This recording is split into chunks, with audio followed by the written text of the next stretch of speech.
এই পৃথিবী থাকার জায়গা নয়। কিয়ামতের সময় আল্লাহ তাআলা মালাকুল মাউতকে বলবেন সবার রূহ কবজ করে ফেলো, সবার, কেউ থাকবে না, সবার রূহ কবজ হয়ে যাবে। আল্লাহ মালাকুল মাউতকে বলবেন, মালাকুল মাউত কি অবস্থা?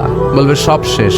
মাইয়াপ্পা, কে বাকি? মালাকুল মাউত বলবে জিনেরা বাকি, যাদেরকে দেখা যায় না। আল্লাহ বলবেন জিনদেরকেও শেষ করে ফেলো, রূহ কবজ করো। মালাকুল মাউত আজরাইল জিনদের রূহ কবজ করবে। আল্লাহ এবার জিজ্ঞেস করবে, ইয়া মালাকাল মাউত আখবিরনি মাইয়াপ্পা, এবার বলো আর কে বাকি? মালাকুল মাউত বলবে, আল্লাহ মানুষগুলো সব শেষ, জিনগুলাও শেষ, এবার বাকি ইবলিস শয়তান। কে বাকি? ইবলিসরেও শেষ করো, ইবলিসও শেষ। আল্লাহ আবার জিজ্ঞেস করবেন, ইয়া মালাকাল মাউতি মাইয়াব্বা, আর কে বেঁচে আছে বলো?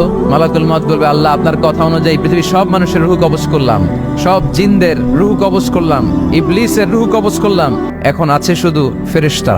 আছে কারা? যাও ফেরেশতাদের রূহ কবজ করো।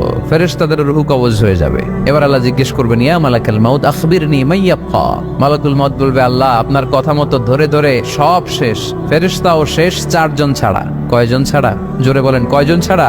ইসরাফিল, জিব্রাইল, মিকাইল, আজরাইল। আল্লাহ এই 4 জন আমরা বাকি। আল্লাহ বলবে, যাও ইযহাব ইনতালিক ইলা জিবরিল ওয়াকবাদ রূহা, জিব্রাইলের রূহ কবজ করো। ইযহাব ইলা ইসরাফিল ওয়াকবাদ রূহা, ইসরাফিলের রূহ কবজ করো। ইযহাব ইলা মিকাইল ওয়াকবাদ রূহা, রূহ কবজ করো। ওই 3 ফেরেশতাও শেষ। এবার আল্লাহ তাআলা জিজ্ঞেস করবেন, ইয়া মালাকাল মাউত আখবিরনি মাইয়াব্বা, হে মালাকুল মাউত আর কে বাকি আছে বলো?